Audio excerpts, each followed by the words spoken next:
If you don't think you can afford health insurance, think again. Now more than ever, New Jersey is committed to making sure everyone has access to affordable health care and understands their options. Health plan rates are down nearly 10% this year, and we could help you find a plan that's right for you. You may even be eligible for financial assistance to help pay for your plan.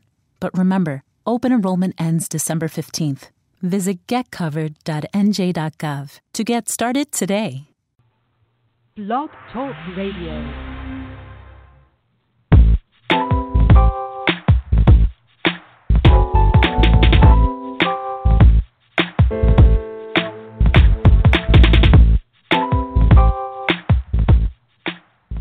Welcome. You're listening to Perfectly Healthy and Toned Radio with your host, Darren Fatman McDuffie. And now, prepare to get fat. Hey, what's cracking? And welcome back, peeps, to another episode of Perfectly Healthy and Toned Radio.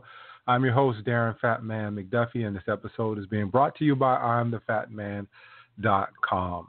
Tonight, we have another classic. I'm going to call this a classic. I heard Dr. Glidden speak on a number of other podcasts before I started my own, and I know he has what I would call a lot of fire and a lot of knowledge, and he'll be speaking that tonight, and we'll be talking to him about his book, The MD Emperor Has No Clothes. So get in store for that, but before we get into the show, just wanted to give you a reminder, as I always do, about last week's show. Had a really enlivening discussion with Stanley Fishman on tender grass-fed beef.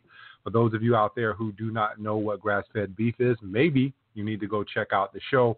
We had a lot of, again, good discussion around how to cook your meat. I know there's been a lot of hearsay about not eating meat, not eating red meat. A lot of stuff is out there. And for me personally, like I said and shared with Mr. Fishman on the show, was that I had a lot of stomach issues when I started eating red meat, conventional red meat, and I gave it up for a number of years. And then I was at a friend's restaurant, and they convinced me to try grass-fed beef, and voila, the stomach problems were gone, and now I only eat grass-fed beef. So we went in depth on why grass-fed beef is beneficial to you, how to cook it. I asked them questions on cookware, what type of cookware would you use to cook it. So again, go back and listen to that show. And as always, please, if you are listening to the show, go and leave me a review in iTunes. And if you're listening to it on Blog Talk Radio, that's cool as well. You can always leave comments on any show that you've heard on the Blog Talk Radio platform. And please connect with me on social media. I'm on Facebook as facebook.com/perfectlyhealthyandtoned.radio. Twitter is thefat_man. And then I'm on Pinterest as I'm the Fat Man 1. So again, connect with me on social media and you'll get all the shows and all the episodes.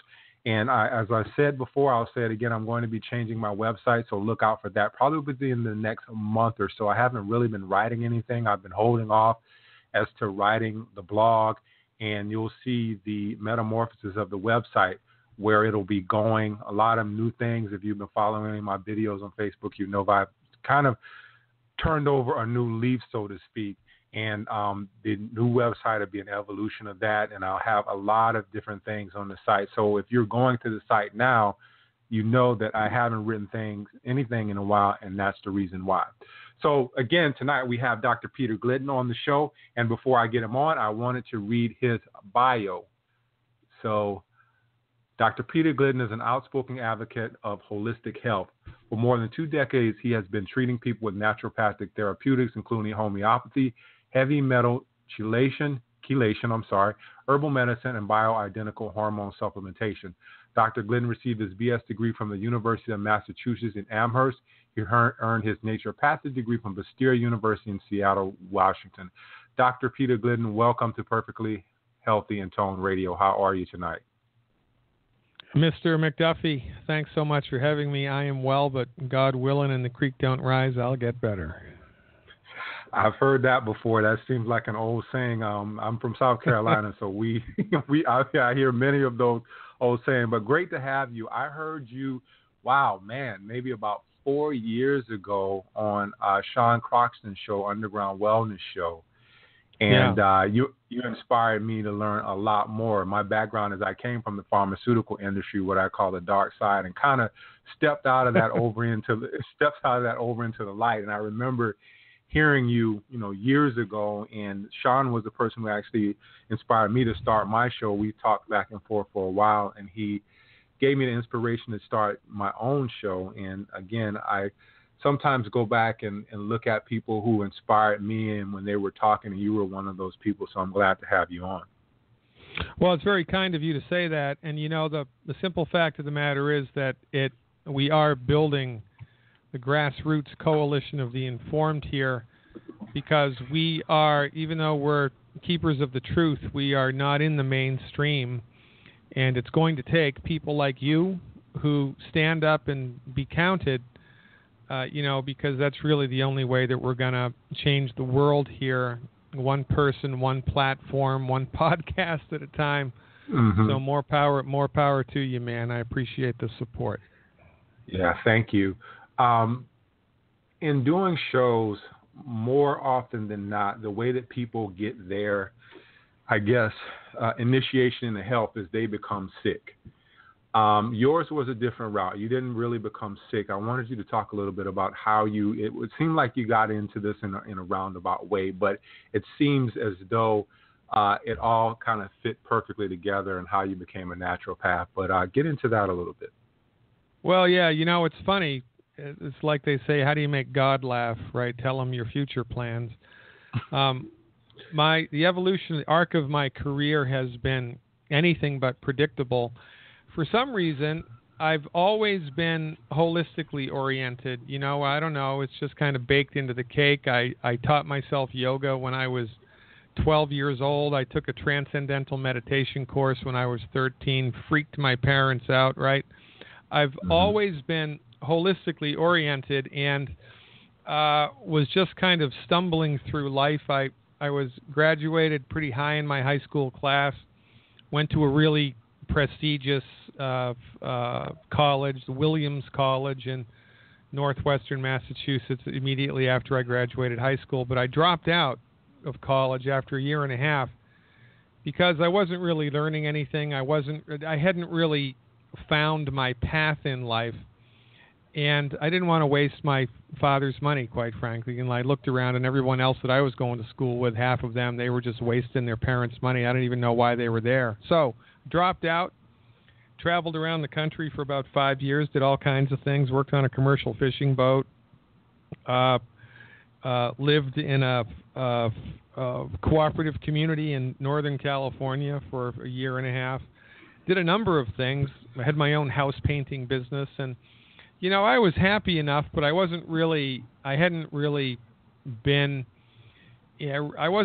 doing anything that I really felt extremely positive about. I hadn't been following my life's path. I was just kind of stumbling along. So I woke up one day and I figured, you know what? I don't want to be painting houses and cleaning fish for the rest of my life. But there's really something more to this. So because I'd been helped a lot in my youth by a chiropractor, and because I was kind of holistically oriented anyway, I said, you know what? I'm going to become a chiropractor because I think that's a good thing. So I went back at 6 years of age.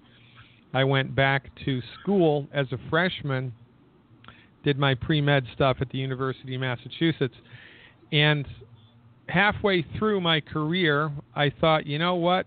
I started getting enrolled by the dark side.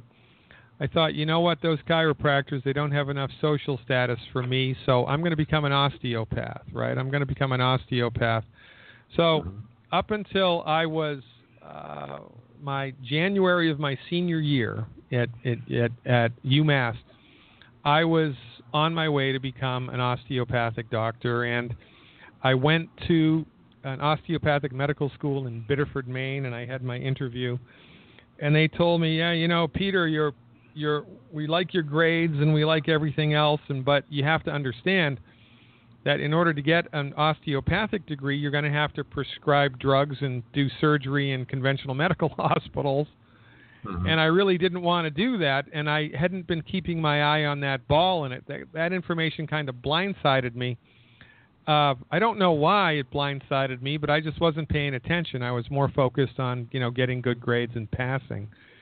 So after I got that news, the rug was pulled out from underneath me, and man, I just thought I'd wasted 4 years of my life because I didn't want to do that. I just didn't want. I couldn't see myself doing that. I couldn't do it, and I got really sick. I got sick. I got sick, man. I was sick. I was throwing up and having gastrointestinal trouble and fevers on and off. I was losing weight, sleeping most of the day. I was sick, and I lived in Western Massachusetts, which is, you throw a stick and you hit a doctor in that part of the world. And, well, long story short, nobody in conventional medicine could help me. Nobody. And as fate would have it, there was a naturopathic doctor who lived in the same town that I did. There were 2 naturopathic doctors in Massachusetts at that time. One of them was in Boston. One of them lived in my town. So begrudgingly, I went to see him. Now, let's be honest, man. I was an arrogant pre-med student. I had no idea what naturopathic medicine was. I thought to myself, the guy's probably a quack, but what do I have to lose? I went to see him, carried into his office. That's how sick I was. He gave me, put me on a table, drew some blood, did a physical exam, was a really nice guy. Jim Lemkin is his name. The homeopathic medicine that he gave me did nothing. He kind of scratched his chin and he pulled a big book off the shelf, asked me a couple of questions, gave me a different homeopathic medicine, and about a minute after that stuff was in my system, my body started shaking uncontrollably. I ran into the bathroom and threw up a lot of disgusting bilious sludge. And as soon as that stuff was out of my body, as soon as that homeopathic medicine exerted its influence on me, I felt like a Venetian blind had been unrolled from my toes to my head, and I was cured, man. I was cured, and it took like 60 seconds. I'd been sick for 2 weeks. I was carried into his office. I walked out of it, under my own control. I was cured. I went home. I slept for a long period of time, 18 hours, I think. And I woke up the next day born again into the wonderful world of naturopathic medicine. 5 months later, I was a freshman at Naturopathic Medical School because of that experience. And there's been no looking back ever since. Yeah. Speaking of which, there's a lot going on in our country right now. Every time you seem to look through Facebook or you're flipping on the media, which is something I don't do. But I went home to spend time with family this weekend, and I was pretty much baptized back into the media of what all is going on. You mentioned wanting to be an osteopath, and the incident happened where you were permanently changed, where you went into naturopathic medicine. Why does there seem to be so much conflict? You have your medical doctors, and then you have your naturopaths, or you have people who want to do things in a holistic way. And there always seems to be this headbutting that's going on. I guess in immortal words of Rodney King, is everybody ever going to get along? Do you ever see that happening? Yeah, no, I don't. And, I think it's human nature, and I think I have a heads up on why that's happening. The whole doctoral degree thing, whether you're a PhD or an MD or any type of a doctor, that educational system was created in Germany. And the intention of a doctoral program is not to open your mind, it's to close your mind and to make you think inside of a certain box, right? When you deliver your doctoral thesis, doesn't matter how good the research is, it doesn't matter what ideas you have, it has to conform with certain parameters. And if you don't present your information inside of that particular academic box, no matter how brilliant you are, no matter how correct you are, your thesis is not going to be accepted. You're not going to be awarded your degree. So the education of a doctor is intended to make you think inside of a particular box. And this is the problem that we are up against here. One of my favorite scientists of all time, Max Planck, the guy that discovered quantum physics, quantum theory, he was a contemporary of Einstein. Planck said that science progresses one funeral at a time. And what he meant by that was that scientists and doctors who grow up inside of a particular mindset, they're going to practice that particular mindset. They're going to espouse that particular mindset. And even when new, correct information comes into their sphere, they're going to reject it because it's not consistent with what they were taught. So this is the situation that we're up against. MDs are not trained in medicine. They're trained in one particular aspect of medicine called allopathic medicine, and it's based on reductionistic physics. Allopathic medicine trains doctors to think a certain way. And even when the allopathic doctors' treatments fail them, even when they harm patients, even when they fail patients, even when they injure or kill patients, even when they bankrupt patients, medical doctors continue to roll out the same stuff because that's just the way that the world goes. I really don't see any hope here, quite frankly, and there is something else that's happening, which is a problem. Naturopathic doctors now are being taught and trained in naturopathic schools in this kind of weird hybridized medical treatment that's loosely referred to as functional medicine. And basically, it's my opinion that in the last, 20 years, naturopathic doctors are being trained how to use vitamins and herbs to eliminate the net negative effects of pharmaceuticals. They're not really being taught naturopathic therapeutics. They're being taught this weird, hybridized, green allopathic nonsense. And there is no marriage here. There's no marriage. You cannot practice holistic medicine and reductionistic medicine at the same time. You cannot be a Democrat and a Republican at the same time.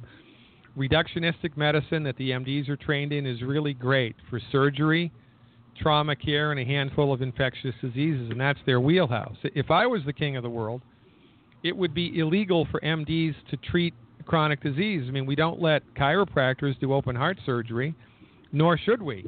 Well, in a perfect world, we wouldn't let the MDs treat chronic disease because they suck at it. They're horrible at it, and they're just bad at it. But they're really good for surgery and trauma care, which is, consistent with their philosophical understanding of how the body works. But this is the problem, that, we don't have a free medical market. And so all that we have access to all the time is MD medicine, MD medicine, MD medicine, MD medicine all the time.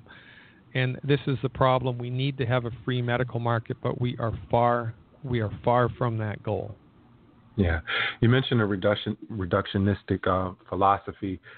Explain what that is, and is that necessary for doctors to be able to prescribe medications? Well, so everybody, what people do, whether they know it or not, whether they're a professional or a lay person, the stuff that we do in life is dictated by our philosophy of life, right? Republicans do what they do because of their philosophy. Democrats, right? Medical doctors, the same in science. And MDs are brought up inside of a philosophy of science called reductionism. And reductionism is based upon the physics of Sir Isaac Newton. And reductionism basically argues that if it can't be measured, it does not exist. And so, since nobody has ever dissected the soul out of the human body or seen it, right, with an MRI, a CT, or an X-ray, to the reductionist, the soul, the spirit, the vital force of the human body does not exist. To the MD, consciousness itself is a function of biochemistry, and when the body dies, consciousness dies. There's no such thing as life after death. It's all lights out, game over. And inside of the reductionistic worldview, the human body is basically a bag of biochemicals waiting to break, and it's not the reductionist's job, it's not the MD's job to cure anything, because the logic goes, if the body could cure itself, it never would have gotten sick in the first place. And since consciousness is a fiction, since consciousness is a function of biochemistry, the spirit is a fiction, God is a fiction, the soul is a fiction, the body doesn't have the ability to fix itself. So it's not the doctor's job to cure anything. It's the MD's job to manage your symptoms, which is why, interestingly enough, of the thousands of prescription medications which are currently available, the only ones that cure anything are antibiotics. And those are starting to fail us. Your medical doctor, bless his heart, doesn't even know how to cure heartburn. They can't cure it. They can manage it, but they can't cure it. They can't cure blood pressure. They manage it. They can't cure a damn thing, but they manage it. And this is why, because they're not trained in medicine. Nobody is. Medicine is a vast domain. The medical doctor is trained in allopathic medicine, which is based on reductionistic philosophy, and reductionism argues that when the body is sick, you have to exert a hostile takeover of the metabolism of the body with man-made synthetic drugs. And that's exactly what they do, and that's exactly why we're in the trouble that we're in right now, because we've taken the wrong dog to the hunt. Allopathic reductionism is great for surgery, it's great for trauma care, but it is horrible when it comes to everything else. All chronic disease, the reductionism is the wrong treatment strategy to deal with chronic disease. But the medical monopoly makes it the only show in town. So everybody goes to the MD, and the MD kills us. The MD fails us. The MD bankrupts us. The MD harms us. And we keep going back to that well because we just don't know any better. Yeah, I was going to ask you that. Why don't we know any better? Why? I mean, it seems like we're going through this self-destructive behavior, and there's studies after studies that are coming out, and it seems as though more people are waking up. But again, you still have people who keep doing the same self-destructive behavior. What's your opinion on that? Well, all has to do with education and access, right? I mean, when you're sick, you're in trouble, man. You're in pain. You're scared. Something's got to give. So what do? Well, you go to the only system of medicine that your insurance pays for. You go to the only game in town. You know, you can't. Naturopathic medicine is only covered by insurance in a handful of states. Chiropractic medicine only covered by insurance in a handful of states, and that's only if an MD recommends it. So, right, the only medicine that people have access to, the only medicine practiced in your hospital, the only medicine your insurance pays for, honestly, the only medicine that most people even know about is MD-directed medicine. So when people are sick, they're scared, and they go to the only game in town that their insurance pays for, MD-directed medicine. And quite frankly, you walk into a hospital, you're intimidated, right? Mm-hmm. I mean, multi-million-dollar high-tech equipment, all these people running around in white coats, they think they know what they're doing. It's very easy to become, to drink that Kool-Aid, right? And so you go to the hospital and you do what the MD tells you because you're intimidated intellectually. And then when it fails, you go back. And it fails and you go back. And then it's really not until the third or the fourth time that it fails that you start to question the veracity and of their treatments. And really, the majority of people that end up in a holistic physician's office, they end up there because they're at the end of their rope. There are very few people that go to a naturopath or a chiropractor initially, right? Mm-hmm. People end up with the holistic method because they've done conventional medicine and it's failed them, you know, for the fourth or the fifth time, and now they're just frustrated and they're grasping at straws. Yeah, it just seems like it's that last resort because you hear that story over and over again. Someone has cancer and the doctors pretty much turn them loose and say, we've done all we can do. And then they reach out to a more holistic method. And in most cases, I think that's a lot of fear, you know, the fear of death. And then again, like you said, it's just that last resort. Getting into prescription medications. Obviously, when the doctor's prescribing medications, they are looking, like you said, they're not curing anything, but they're looking to suppress symptoms. With the medications, are the medications that doctors are using to suppress symptoms actually throwing the body off in some aspect? Yeah, absolutely. And, you know, remember, right, our whole mantra is it's not the drug, it's how it's used, right? I mean, for goodness sakes, every time I'm in the dentist chair, I thank God for Novocaine. No kidding, right? There's ways that you can use drugs to help people, and there's ways that you can use drugs to hurt people. Regretfully, the way that the MDs are trained to use drugs is the latter, right? I mean, the leading cause of death right now in the United States is MD-directed medical treatments. Leading cause of bankruptcy, MD-directed medical treatments. Why is this? Well, because the most expensive medicine is the one that doesn't work. So when the body is symptomatic, our position from the holistic perspective is it goes like this, okay? And by the way, if you want to watch a medical professional's head explode, ask them to define health. Ask them to define health. What's health, doctor? I really want to know. I mean, aren't you supposed to be helping me regain my health? Well, I'd like you to define health for me. Then they can't do it. They won't do it because they're unable to do it because they're not taught about it. Holistic physicians are. So a sophisticated definition of health goes like this. Health is the ability of a living organism to experience stress and remain symptom-free in a state of dynamic equipoise and balance. How about that? Health is the ability of a living organism to experience stress and remain symptom-free. So, from our point of view, when the body is in health, it exists in a state of balance, and everything works the way that nature and God intended it to. So your bones are good, your joints are good, your skin's good, your hormones are good, everything's good, and you're symptom-free. And then you experience a stress, right? You'll walk down the road of life and you get hit by a bacteria or a virus or emotional stress or financial stress or the weather changes or something, right? Some type of stress. Life is a great big bowl of stress. Stress hits the body, and if you're strong enough, the stress bounces off and you are unaffected. But if the stress is too strong or you're weak, the stress will impact the system and destabilize it. Now, when your body is destabilized by a stress, it compensates and generates a symptom, right? So you get knocked off balance by a stress and you get a headache, right?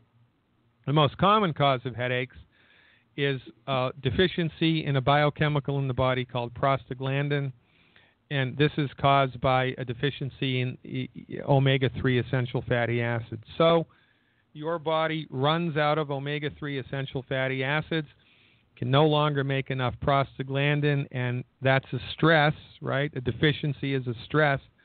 Now you have headaches. So your body is destabilized and it's generating headaches. Now, what does the medical doctor do? Well, do they give you omega-3 essential fatty acids or holistic treatment, the intention of which is to push the body back into a state of balance? No. They give you a symptom, a medication, the intention of which is to suppress the symptom.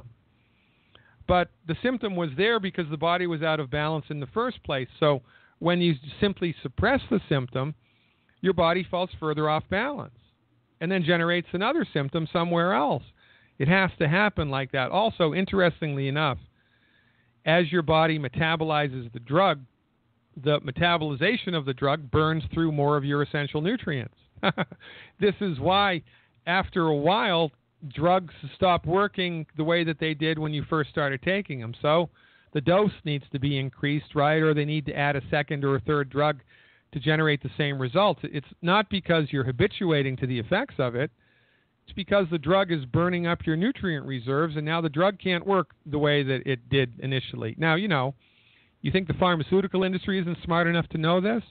They know this. And when I'm elected king of the world, it's going to be mandatory that pharmaceutical companies put vitamins and minerals in their drugs because they'll work better and you'll need less of them. But they don't want you to have less of them. You know this better than anyone else. They want you to have more of them. So they're not going to make their pharmaceutical recipes in a way that, makes them work really great forever. They're going to make you need more and more and more of them, and this is a problem. So the suppression of symptoms has a twofold negative effect on the human body. Number one, it doesn't cure the condition, suppresses the symptom, sweeps things under the rug so you have to get worse. And number two, it depletes your nutrients, which was the cause of the illness in the first place. It's like kicking somebody when they're down, and it's just a bad situation. But this is what passes for the best medicine in the world right now. And the only reason this nonsense continues is because we don't have a free medical market, right? We don't. I mean, we have a free medical market in automobiles. If you bought a car from Ford, if Ford made an automobile, which a week after everybody drove it off the lot, the engine dropped out and the transmission dropped out and the engine exploded, Ford would stop making that car because people would go somewhere else. That's the free market. But when the MDs fail us, we go back to them, and we go back to them, and we go back to them because they're the only show in town. It's good to be the king. You know, if by some genie in the bottle magic we all woke up tomorrow and there were just as many naturopathic doctors and naturopathic hospitals and homeopathic doctors and homeopathic hospitals and Ayurvedic doctors and Ayurvedic hospitals as there are MD doctors and hospitals, and if everybody got an equal share of the research money, if that ever happened, within 2 years, MDs practicing general family medicine will be out of a job because people in a free market gravitate to what works. MD treatments for chronic diseases don't work. And this is the biggest, I think, secret in the world right now. It's the billion-pound gorilla sitting in the middle of the country. MD-directed medical treatments for chronic diseases don't work. You should fire your medical doctor immediately. Yeah. You mentioned earlier in your statement there, and I wanted to read something from your book. I don't know if I got it exactly right, but it says most patients are diagnosed with a new illness every 5 years after age 55. I live in South Florida. We have a large elderly population, and there has not been a time when I've never been out to a restaurant or something where I'm seeing, you know, someone who's elderly who's not taking some kind of pill. As we age, is it I'm going to even say mandatory thing, that we're losing nutrients and therefore we're taking the pharmaceutical medications and we're losing more nutrients, and is this why we're seeing this phenomenon in our elderly population? Yes, and also because, right, the elderly population, who do they go to? They go to chiropractors, naturopaths? No, they go to the MDs. And so what are the MDs trained in? Pharmaceuticals and surgery. So that's what the MDs are going to give them, right? So, but this really is not rocket science. So our basic fundamental position is, you know, and Linus Pauling agreed with us, 2-time Nobel Prize winner Linus Pauling agrees with us that all chronic disease is directly related to nutrient deficiency. So you don't get bad joints because you have joints. You don't get a bad heart because you have a heart. You don't get bad memory because you have a brain. These things go south because your body is running out of the nutrients it needs to keep those parts of the body healthy. And the older that we get, the more nutritionally deficient we get. The more drugs we take, the more nutritionally deficient we get. So it becomes a catch-22 that you can't get out of. And the reason that people can't get out of it is because they go to medical doctors that don't have any training in medical nutrition. It's a one-trick pony. And again, don't get me wrong. Thank God for Novocaine, right? Thank God for antibiotics and the sterile technique. But no kidding, you know, you don't have a chronic disease because you have a bad gene. You have a chronic disease because you have a bad doctor. And quite frankly, you do not know what you're missing. And this is, by the way, Darren, this is the only reason that my profession exists inside of such a hostile political climate, stacked against everything holistic. The only reason that we exist is because our stuff works. It's the only reason. Now, do we have the cure to all human ailments? No. But we have a very sophisticated set of therapeutics which work, and that the intention of which is to support and promote your body's built-in God-given ability to fix itself. And if you haven't accessed this information, ladies and gentlemen, honest to God, you do not know what you're missing. The proof of the pudding is in the eating, and the only reason I have a job is because my therapeutics work. You mentioned something, and I think that it needs to kind of be brought out because you kind of mentioned it and most people didn't hear it. Is anything genetic, or is it all related to nutritional deficiencies? Because, I mean, for instance, I'm African American, and one of the things that normally people say runs in the family with most African Americans, which I do not have, is hypertension. Is that a genetic thing, or is it related to a nutritional deficiency, or anything out there? Any ailment that we have be related to a nutritional deficiency, and nothing's genetic again? Well, no, it's a little bit of both, right? It's a complicated situation, and the scapegoat, the stalking horse, the red herring that the MDs use to deflect their incompetence is the whole term genetics, right? So when you ask a medical doctor why they can't cure cancer, they'll say, oh, because it's genetic. You know, when you ask a medical doctor what causes high blood pressure, they'll say, oh, it's genetic, right? And when most lay people hear the term genetic, they kind of slink back in intellectual, inferiority, because they don't really know what the hell that means. And the doctor must know what it means. And so people, kind of, the conversation stops there, but it's nonsense. My colleague, Dr. Wallach, wrote a really great book. It's called Black Gene Lies, Slave Quarter Cures. And it really lays out the myths that exist in the culture right now that, black people have shorter life expectancies and greater incidence of obesity, greater incidences of blood sugar issues, greater incidence of sickle cell anemia because they have a bad black gene. It's nonsense. It doesn't exist. It's a myth. Now, there are things which are directly caused by genetics, such as Down's syndrome, right? Klinefelter's syndrome.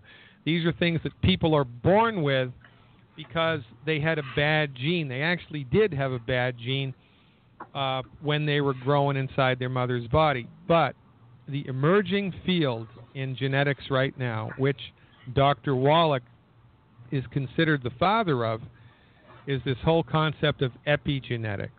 It is environmental and nutritional stress on our genetic stuff, on our chromosomes and our genes. So you can make genes unhealthy if the body doesn't have enough nutrition. If you're deficient in minerals especially, it's easy for your body to develop genetic mutations. And when you develop a genetic mutation, you're going to get sick. Why do you have the genetic mutation? Because you have a gene? No, because you didn't have the nutrients necessary to keep the genes healthy. The same way that you didn't have the nutrients necessary to keep the heart healthy, or to keep the joints healthy, or to keep the stomach healthy. If you run out of minerals, your genes are going to be unhealthy, and if the genes break, you're SOL, because, genes affect everything. And so this is an emerging field called epigenetics. Wallach also wrote a really good book on that subject called Epigenetics. So I would encourage people to read those two books. Number one, Black Gene Lies, Slave Quarter Cures. And number two, Epigenetics. It really helps to fill in the blanks that, exist because of our educational system. And we're really not educated. For goodness sakes, the education that kids got in the Revolutionary War days, right, before we separated from England, was superior to what they get now. Those kids knew more than the kids in high school know now. And, I blame the educational system for most of this. But when it comes to health, nutrition, because when your body has everything that it needs to work the way that God and nature intended it to, it has healthy genes. It has healthy bones. It has healthy eyes, and et cetera, et cetera, et cetera. We need nutrition, or we're going to suffer and die. Yeah, for the audience out there, I had Dr. Wallach on. Hopefully I'm going to get him back, but we discussed his book, Dead Doctors Don't Lie. And one of the things that jumped out at me, and you discussed this in your book as well, is how he was able to reproduce cystic fibrosis in, I believe it was monkeys, by just nutritional deficiency. And he was actually Wallach could turn on or turn off cystic. He could make cystic fibrosis monkey babies, or he could make healthy monkey babies from the same monkey mother. And he did this by giving or withholding the trace mineral selenium. And this was the beginning of the whole, science of epigenetics, which is the nutritional effects on the genetic material. So when the monkey mother's body was deficient in selenium, the genes that coded for healthy lungs would break. They would physically break, like a ladder. You know, if you have a ladder and you put too much weight on it, it'll kind of crinkle and bend, or the rungs might break. Well, the same thing happens with your genes if, in this case, they didn't have enough selenium. So when the mother monkey's body didn't have enough selenium, the genes that were forming in the baby monkey's body that coded for lung function would break. And so the baby was born with cystic fibrosis. And if there was enough selenium, that gene did not break, and the baby was born healthy. You know, and for this unbelievable gift to humanity, and for this medical scientific breakthrough, Dr. Wallach was fired by Yerkes Primate Research Center because his information was so outside of the box and so new that the medical professionals couldn't accept it. And this harkens back to what I was talking about at the beginning of the show, that the education of a doctor is to close their minds and make them think inside of a particular box. So even when they're shown direct scientific evidence to the contrary of what they're taught, they reject it. And, you know, this is a problem. We have cowardly doctors, people who are unwilling to be scientifically objective. Their only concern is to toe the party line, make $1, and, you know, not rock the boat. And this is why we're all sick and suffering, because medical doctors are cowardly SOBs as far as I'm concerned. Yeah, getting back to nutrients, this came up in a recent interview I did. I wanted to get your opinion on as well. You have things called RDA, Recommended Daily Allowance.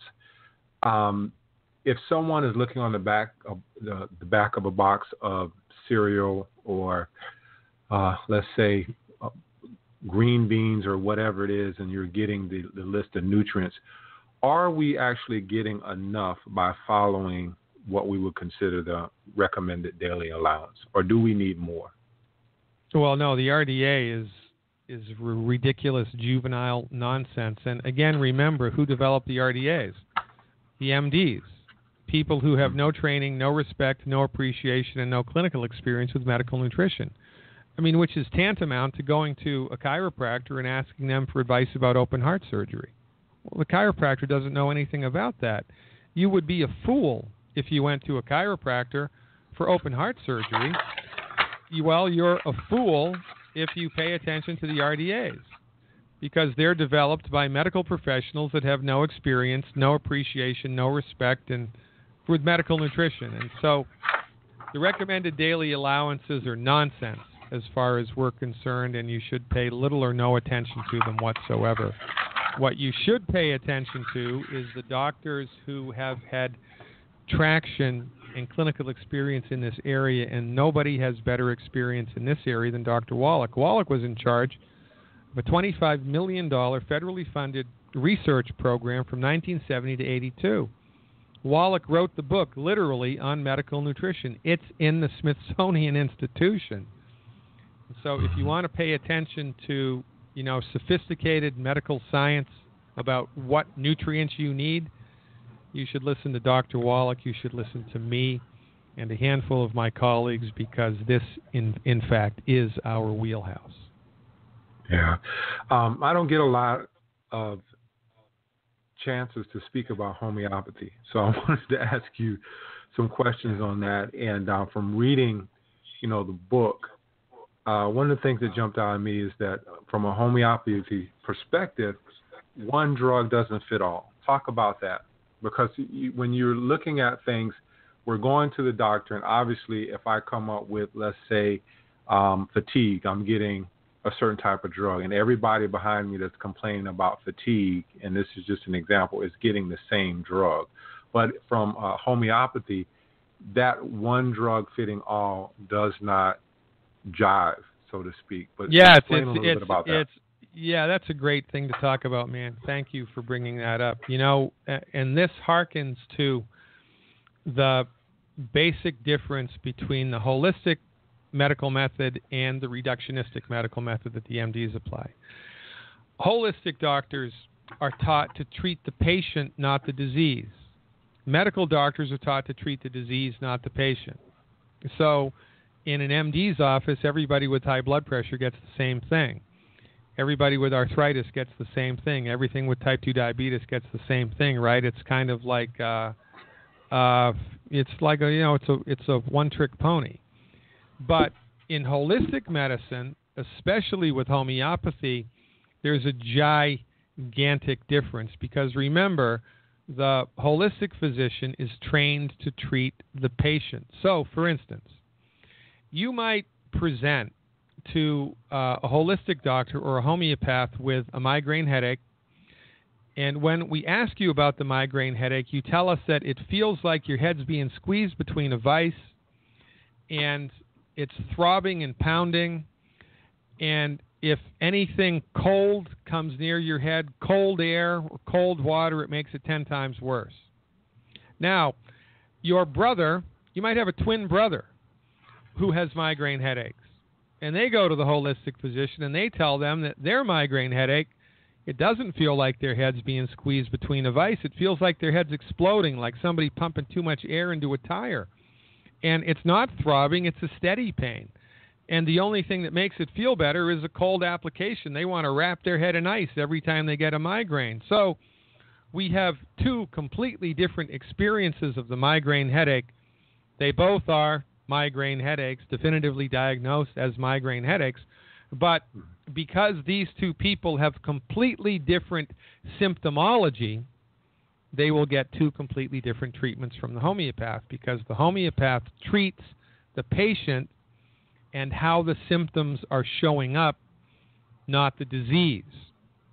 And this is a really great distinction to bring to bear. And, this is, again, one of the reasons why conventional medical treatments for chronic diseases fail. Because medical doctors have thrown the baby out with the bathwater in their reductionistic understanding of how the body works. It's like they're colorblind artists, but they don't know that they're colorblind. And, their paintings are always going to be wrong. Always. And this is why they fail, because they treat the disease instead of treating the patient. And if you are attempting to cure something, you're only going to be able to do that if you're treating the patient. Yeah.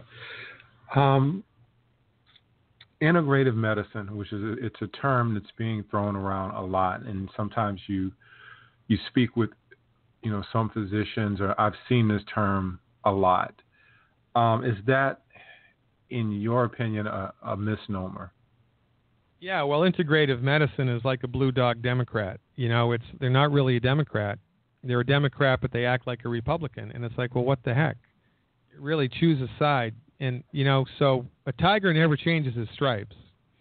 So here's what is happening in the world right now. Medical doctors are not stupid. Medical doctors see that their therapeutics don't work. And medical doctors who are not specialists, right, they're not the right foot surgeon doctor, right? They're just general family practicing docs. They're frustrated because their therapeutics don't work and their patients don't get better. And it's just like, it's a pharmaceutical mill, and nobody is getting better. So a handful of medical doctors, actually more than a handful, are looking for alternatives, quote unquote, to drugs and surgery. And so what do? Well, they'll take a weekend course in functional medicine where they're taught about vitamins or they're taught about herbs. But because the tiger never changes his stripes, they're taught to use the vitamins and the herbs not holistically, but reductionistically. So they'll give boatloads of vitamin D or intravenous doses of vitamin C like Linus Pauling did. They do fractionated nutrition. They'll try to suppress symptoms not with drugs, but with herbs and vitamins. And it's a complete bastardization of the holistic method. It's a ridiculous therapeutic, but because the medical doctors have such awesome political power and because their hubris and arrogance is legendary, and because they are never, ever, ever going to give up their fundamental philosophy that they are trained inside of. This is a rising phenomenon in medicine, and it's a big problem. And it's even starting to affect the way that naturopathic doctors are taught medicine. And real naturopathic medicine, as far as I'm concerned, is not being taught anymore in naturopathic medical schools. And this bastardized green allopathic functional medical nonsense is on the rise. And, you know, that's not a good situation. Yeah. Got you for a couple of more minutes here. I normally don't keep anybody over an hour, and there are a couple of questions I wanted to get to. I have a ton of questions, but I knew I wasn't going to be able to get to all of them in an hour. But something that I bumped into, I've been doing this since 2005, so it's been 11 years. And one of the things that I'm always bumping into is this idea of alkalinized water. Yeah. Is it beneficial or is it not beneficial? Yeah, it's a good thing to do, but just don't drink it during a meal because, you know, your stomach is a great big bag of acid. And in order for your stomach to do its job, if you cut your finger off and swallowed it, a healthy stomach would digest it down to the bone just from the acid in the stomach. Your stomach needs to be extremely acidic in order to digest food, so that your small intestine can absorb the nutrients from the digested food into the bloodstream, right? Your stomach acid needs to be super strong, and if you drink alkalinized water or anything with bubbles in it, any carbonated beverage with a meal, you're going to neutralize your stomach acid and thereby increase your nutrient deficiencies because the food doesn't have all the nutrients we need anyway, and now you drink your meal with an alkaline water or a soda pop or sparkling water or a beer or champagne, and you neutralize your stomach acid, so now your body can't pull what little nutrients are in the food out in the first place. So alkalinized water is good to drink between meals because it will, in fact, help the intracellular fluid to become alkaline, and that's a good thing. To have alkaline blood and alkaline intracellular fluid is a good thing. But just don't drink that stuff with a meal and you'll be good. Yeah. Next thing is Alzheimer's, because a lot of people, I actually have an uncle right now who is undergoing dementia. And I just saw him this weekend on traveling back to South Carolina. But you said that's a physician-created disease. Explain that. Yeah, Alzheimer's is a physician-created disease, but, you know, it's par for the course. The MDs harm us, the MDs bankrupt us, the MDs kill us, and nobody goes to jail. There's no consequences. 50,000 people were killed by Vioxx. 50,000 people were killed by Vioxx, which was approved by the FDA, and nobody went to jail. Can you imagine what would happen if a chiropractor or a naturopath killed one patient with one herb? You know, they'd be locked up, pilloried in the town square, and there'd be public outcry. But when the MDs do it, no harm, no foul, everybody goes about their business. If you put on a graph, side by side, the incidence of Alzheimer's over the last 100 years and the delivery of statin drugs to the medical marketplace in the last 100 years, the graphs parallel each other almost exactly. Alzheimer's has risen from obscurity to become the 6th, the 5th, or the 4th leading cause of death, depending on how you crunch the numbers, in the last 40 years. In exactly the same time frame that statin drugs were introduced to the marketplace. It's skyrocketing. The incidence of Alzheimer's parallels almost exactly the delivery of statin drugs to the medical marketplace. And what do statin drugs do? They lower the body's cholesterol. Interestingly enough, 90% of the part of the brain that's affected by Alzheimer's disease is made from cholesterol.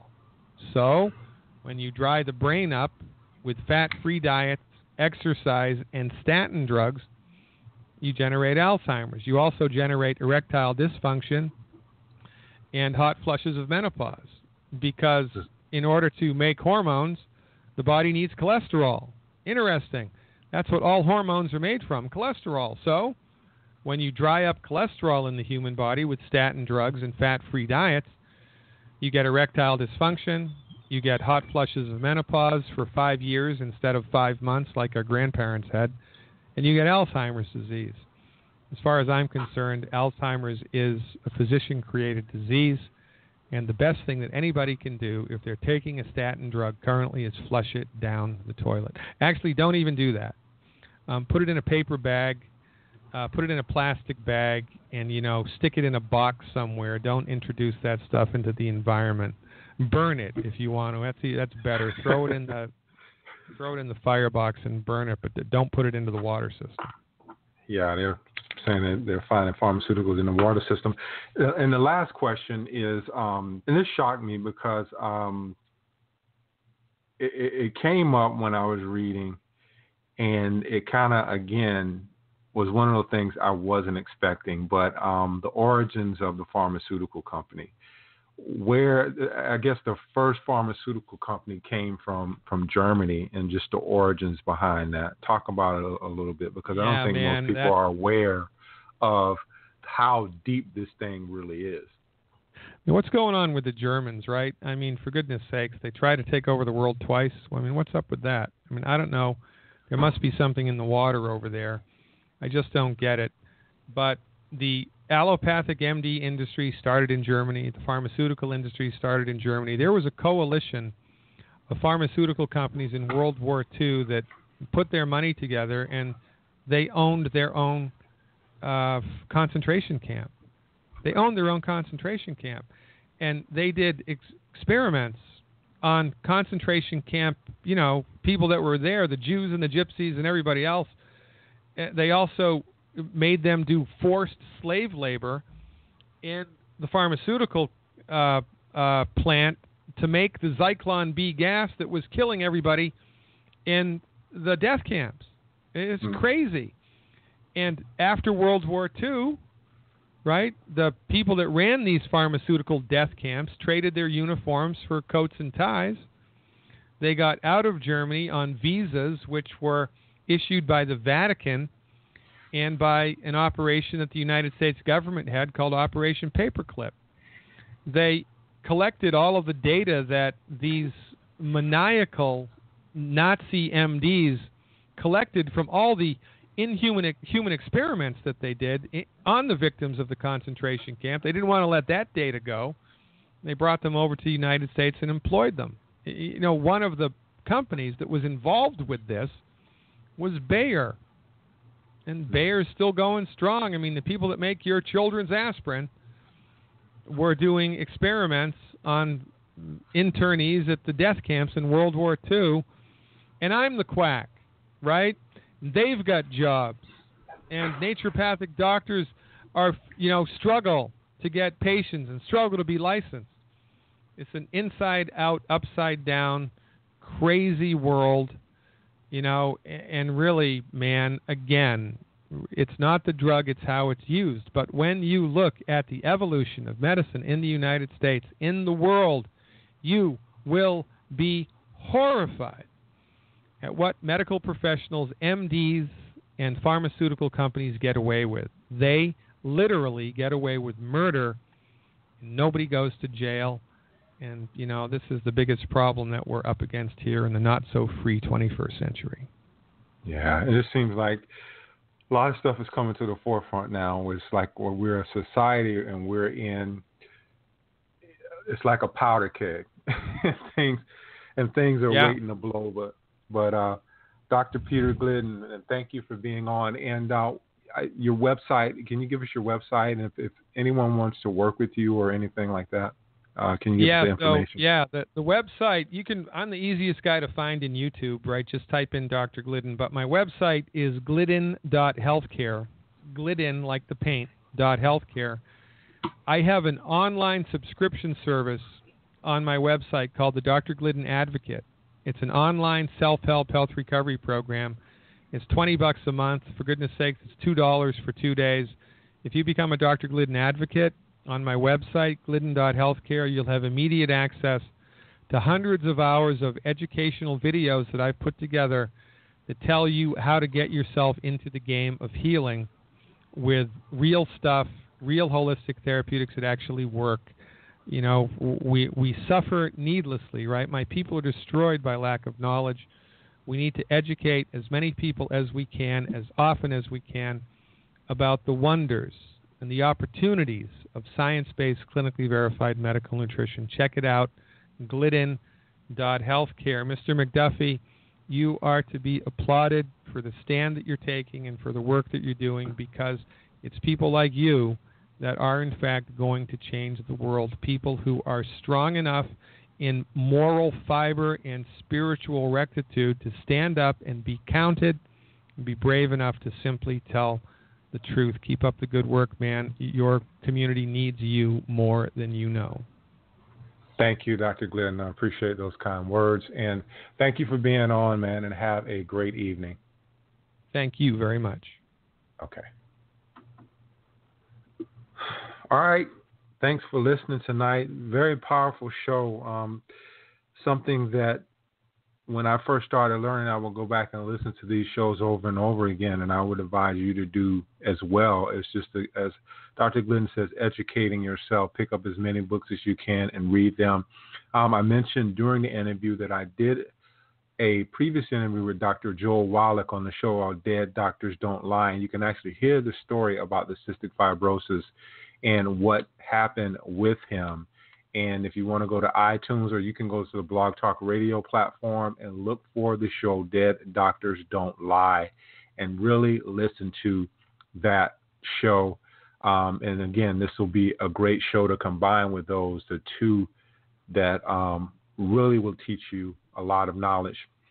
Next week, we'll have the show on Monday and Wednesday. On Monday's show, I think I have the wrong schedule here. On Monday's show, we will be talking with Pam Grout. So her book is about energy. I think it's called Eating Forward to, if you've been watching any of my videos, you know that I'm getting more into consciousness and energy, and everything is energy. So we'll be talking with her. That's a really fun show. And then on the 20th, which is Wednesday, we'll be speaking with Shannon Walker. Shannon is a nutritionist. I believe she's a nurse as well. And we'll be talking to her more about Hashimoto's thyroiditis, which a lot of women are being diagnosed with that. So tune in next week for Pam Grout and also Shannon Walker. And I will see you soon. Thanks for listening. Peace and love. I'll see you Monday, same fat time, same fat channel. Again, peace and love. I'm out.